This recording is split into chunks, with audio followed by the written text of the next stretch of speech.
solar panels that take the energy from the sun and produce it into green stuff, and your neighbors get to see that you've got solar panels, so you're very green, were made in China by people that were forced from where they did live to go and live in factories behind razor wire, some of which are interned and some aren't, but they can't leave anyway. And then they're shipped all around the world and they have a large carbon footprint, and the companies that sell the products are lobbying government to change the legislation to make everything better so that you buy the solar panels and they're donated to the World Economic Forum.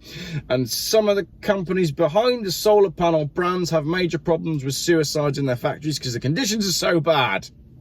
Welcome to the Green Revolution. Good morning. It's a very windy day today here in Worcestershire, but the sun is shining, and that means the solar panels are charging up with sunshine juice and giving their electricity back to the grid or to wherever it needs to go. But are your solar panels as green as you think? And are you, by buying solar panels, actually funding the World Economic Forum? Are they really that good for the environment? Are they doing bad things? Are they associated with companies that you really want to run a mile from? Well, I have this report from Ethical Consumer, and I've had my highlighter out, as you can see. Ethical Consumer is a website you can sign up. It's, I think, an annual subscription. I am a member because I find it really useful for researching companies and finding out if they're good or bad. I used it a lot for my C40 Cities video. Anyway, just last week I got an email landing in my inbox talking about a new report that they had done on the environmental and ethical record of 16 solar panel brands. And it made an interesting read. So let's take a look. Catalin Custadi, with additional research for the guide by Shanti Bhavnani, they've come up with this report that says what to buy, what not to buy, what the best buys are, and what they recommend. We're talking about 16 companies that make solar panels. These are fixed solar panels that go on top of your house. We're not talking about portable solar panels or camping solar panels. This is just literally the ones that go on top of your house. What to buy? Is it made by a company that only produces green energy? What not to buy? Is the company causing climate breakdown? Are they known for being harmful? The best buys, what would be the best buys in this sector? Well, funnily enough, they say there are no best buys in this guide due to the fact that most of these companies cannot be removed from the concept of forced labor in China. More on that in a little minute as I explain it. And the recommended buys. So we do have one company that comes top of the table, GB Sol, based in Wales. They do fairly well. So what's this report all about then? Demand for solar panels is soaring. More people want to live in a greener way. And with a full-blown global energy crisis underway, renewable energy is more attractive than ever. Okay, that's quite hard to argue with. We are undergoing an energy crisis. We're paying more for our energy than ever before. The energy companies are making absolutely stratospheric profits, and the politicians don't seem to want to do too much about it. But that is why people are looking for cheaper energy. So with that in mind, they've taken a look at these 16 companies that make solar panels. So they start with, how eco-friendly are solar panels? Obviously the idea that, you know, you have your solar panel and it absorbs the sun and it gives you energy from the sun, that's all well and good, but you got to build the things in the first place. What is the carbon footprint of solar panels? They're made primarily of silicon, which is mined in open pit mines and requires high heat for proper shaping. They also contain metals and rare earth minerals, which are mined and then transported. So your solar panels have a pretty significant CO2 and general environmental cost before they've even arrived on your roof. Latest solar panel models on the market have an expected lifespan of 40 to 50 years, and even on our gloomy and dark island, their carbon footprint can be paid back in the first 6 years. If you live somewhere sunnier, this can go down to as little as 1.5. So yes, there's a carbon cost for producing your panels, but you kind of justify it after 6 years, or better case scenario, 1.5 years. This doesn't mean that solar panel manufacturers can rest on their laurels, however. They can and should cut their emissions. Solar panel manufacturers, they have the means to do so. And in this report, the carbon rating showed that most of the companies making solar panels were not doing enough about the carbon in production. Canadian Solar, Longi and Panasonic did get better ratings though. Other pollution that's linked to solar panels, the chemicals used in the making process vary depending on the make and model of the panel, but they usually include PVC and compounds of copper, cadmium and gallium. And highlighted here Unless these are properly handled during manufacture and are recycled at end of life, they will contaminate both soil and water. So we need them to be built properly in the first place, probably not using forced labour in factories where people are there under duress, and we want them to be recycled properly at the end of life. Well, I'm going to come on to that in a minute. All the companies got worst ratings in pollution and toxics category, so there's plenty of scope for improvement in this area. So we have solar panels that are meant to be green and good for the environment being made by companies that aren't really doing enough to be green and to be good for the environment. As I mentioned before, what happens to solar panels at the end of their life? In the UK, it's illegal to send solar panels to landfill. So every solar panel company must join a producer compliance scheme, which ensures that all solar panels are collected and recycled properly. When the time comes to say goodbye to your solar panels, your solar installer will know what to do. So assuming you have solar panels that you installed 20 years ago, you go to replace them because they're no longer efficient, and the new panel provider should be able to tell you what to do with your old panels. Solar panels are made of materials that are either recyclable or reusable. However, for now, the recycling processes at work are not very efficient at recovering the materials, and it can cost more than manufacturing a new panel. With the industry growing, however, improvement on this front can be expected. So it can cost more to recycle an old panel than it does to make a new panel. So there's quite a lot of bad stuff that goes into a solar panel, which is mined in questionable ways and then shipped around the world. It's not ideal, is it? So what do you do with your old solar panels? Let's say you just bought a house and it's got old solar panels on it. You can't take it to your local tip because they can't be recycled there. They can't go into landfill. That's illegal. So I phoned the council and I said, hello, I've just bought a house. It's got some solar panels on it. How do I recycle them? And I went around 3 different departments and never actually got an answer. So the council doesn't actually know what to advise you to do with solar panels. And I challenge you to do it. Phone your council, ask them how you recycle some solar panels, because I got nowhere with it. I did, however, find 3 private companies that recycle solar panels, which would have meant that I would have had to pay them to take away my solar panels. One of them didn't answer the phone, and I never got a reply from the other 2. So, how do you recycle solar panels in the UK? I don't know. Just put them in your shed until we work out that answer. It's crazy, isn't it? Right, getting on to supply chain management and what the ethics of these companies that make the solar panels are like generally. Nearly 70% of the world's solar cells and modules are made in China, with Vietnam coming next at 8%. So most of the stuff that's going into the solar panels, regardless of where the solar panel manufacturer company is based, is coming out of China. Neither China nor Vietnam has great records for workers' rights. Despite publishing long sustainability reports, solar panel companies say very little about workers' rights, and as a result, all the companies in this list got a worst rating, apart from GB Sol, this company based in Wales, which received a best rating, because maybe they can track where their products are coming from, and they're not connected to China. However, the rating system, is particularly concerning given the use of Uyghur forced labour. Uyghur. I can't say that very well. It's a region in China. I'll explain it in a sec.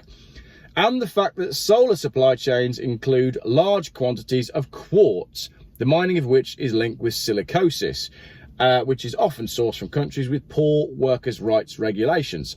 So it's not just these factories in China that are causing problems. The quartz that's going into, I guess, the glass in the solar panel is giving people silicosis because it's not produced properly, because there's no regulation, and silicosis is a long-term lung disease. So again, it's starting to look a little bit like the battery thing, isn't it? So the use of this Uyghur forced labour in solar panel supply chains. I'm sorry that I can't say that word correctly. There is a high risk that the Uyghur forced labour has been used in the manufacture of solar panels. As we said, 70% of the production of solar panels is coming from China. The Uyghurs are the largest minority ethnic group in China's northwestern province in Xinjiang. Xinjiang? I don't speak Chinese. I'm sorry if I'm pronouncing this incorrectly. In the province of Xinjiang, and has been accused of committing crimes against humanity and possibly genocide against the Uyghurs. Right, so what is going on in this region? The Chinese government has placed possibly millions of indigenous Uyghur and Kazakh people in coercive labour schemes, and that accounts for approximately 45% of the world's solar-grade polysilicon supply. So most of the solar panels manufactured use refined silicon. 45% of it is produced by China in this Xinjiang region, where they have put a whole load of people that they've moved from the Uyghur and Kazakh regions just to build the solar panels.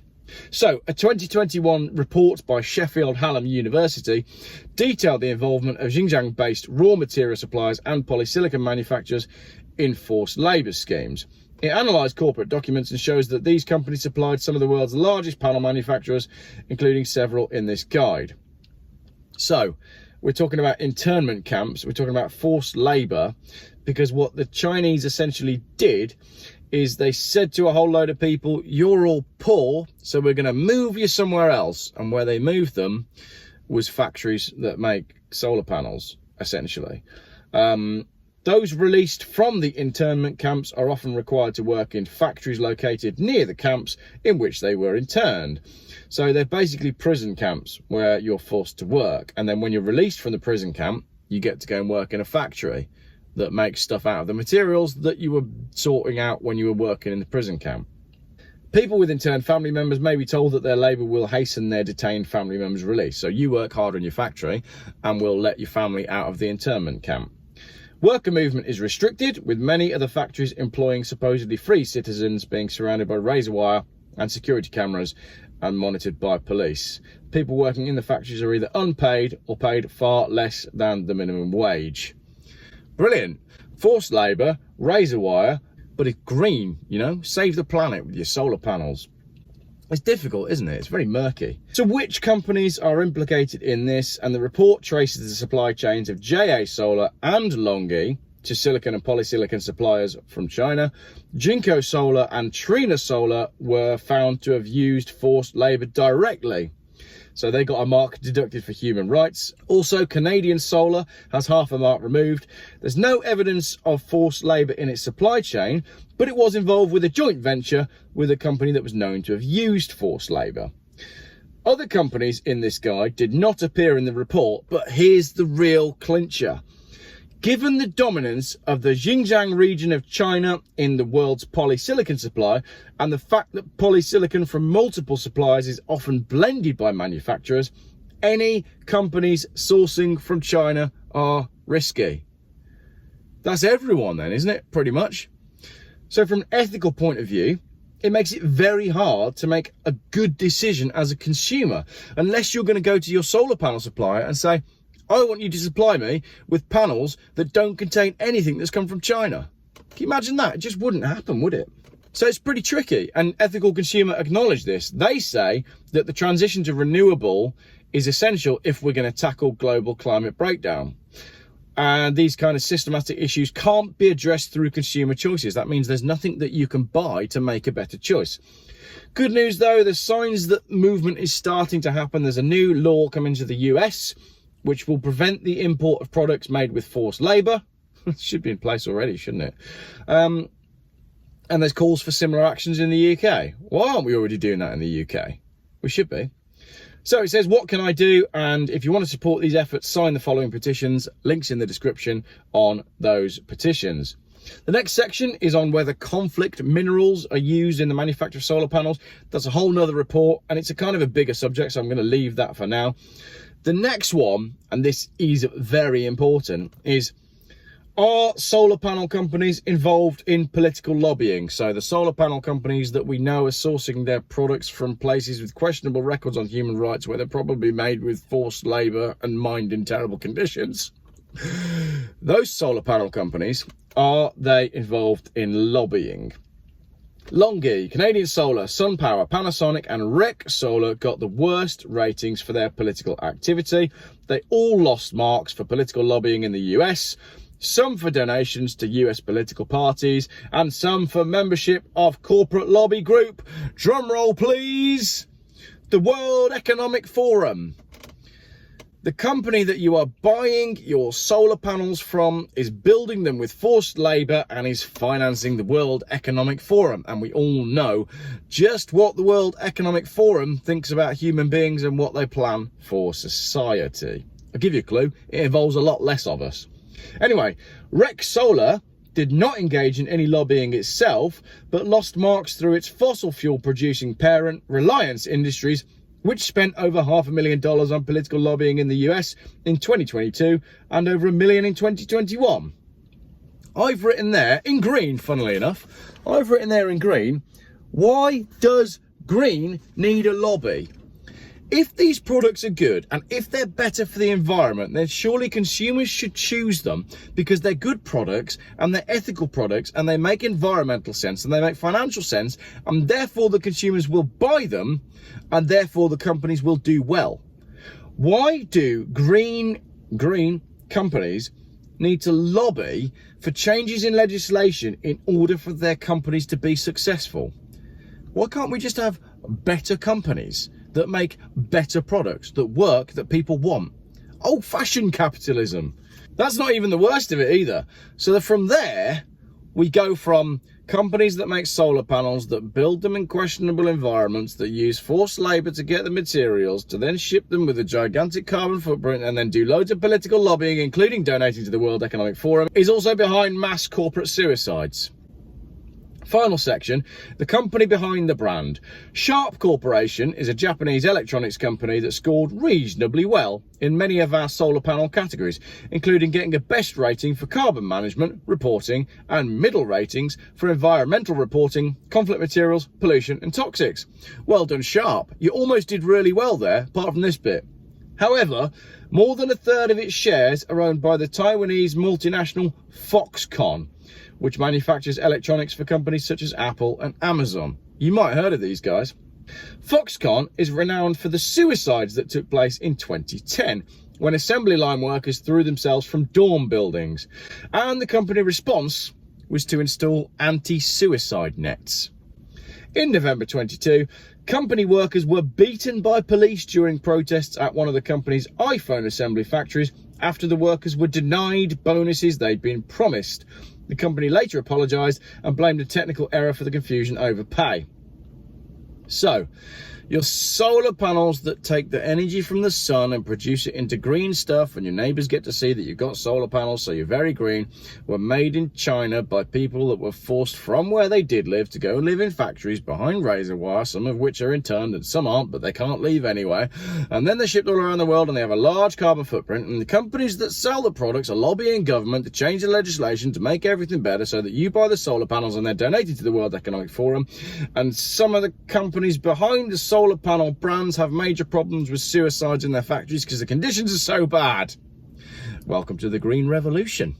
It's great, apart from for all the other people that are involved. I mean, it's fine for you with your solar panels on your house, but for everybody else, it really, really sucks.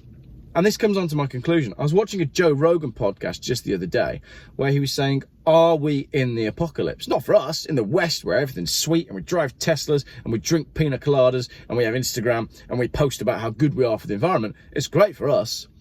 But for the people that are further back in the supply chain, they are living in an actual apocalypse. To be down a lithium mine with your kids for less than $1 a day or whatever it is they get paid in those horrendous conditions, you know, to be catching lung disease, long-term lung disease from the products that you're building, to be locked in a factory surrounded by razor wire, that is the apocalypse for those people. So the green revolution comes at the expense of the lives of other people. So consumer choice then, there is no good choice that you can make unless you can find a company that isn't involved in any of these things, which it doesn't seem to be possible.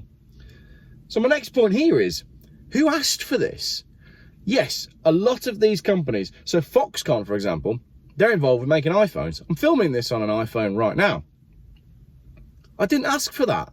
I didn't ask for a device that can do everything in the entire world, and I didn't ask for it to be made by these people.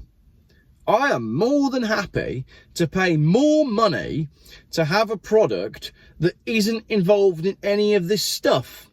Why can't we have that as a consumer option? You know? Or if we can't, let's not have it. Hi guys, I've come up with a really new product for the whole world. It's called a cell phone. Yeah, it's a smartphone. Yeah, it's great. It's great. All right, no problem. Yeah, the world can have that, so long as it doesn't like harm anyone, or there's no problems with mining, or do you think you could build it in a way that like doesn't involve children down mines or forced labor in China? No, I don't think we can actually. That's not going to be possible. Okay, no problem. I just don't think the people, we don't want it then. Can we just not have it? Can we not have it? Yeah, all right. Yeah, no worries. We'll just stick to everything that we had in the past. I'm quite enjoying speaking to you on this Bakelite phone. Hang on, let me just phone the shareholders and let them know.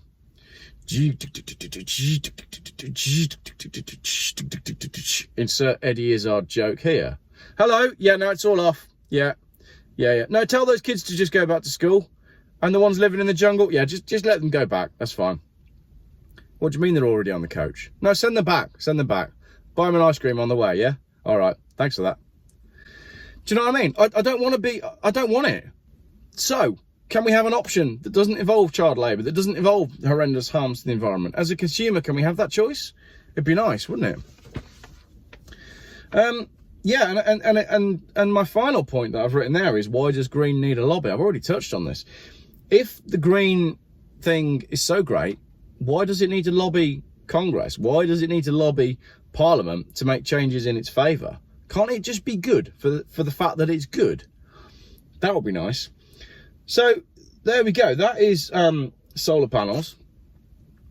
Bit of a brain, that one, isn't it? It's a bit of a mess. It really is. I hadn't really looked at that before. I had no idea, but thankfully Ethical Consumer emailed me. All the links are in the description. I can highly recommend that you subscribe to Ethical Consumer.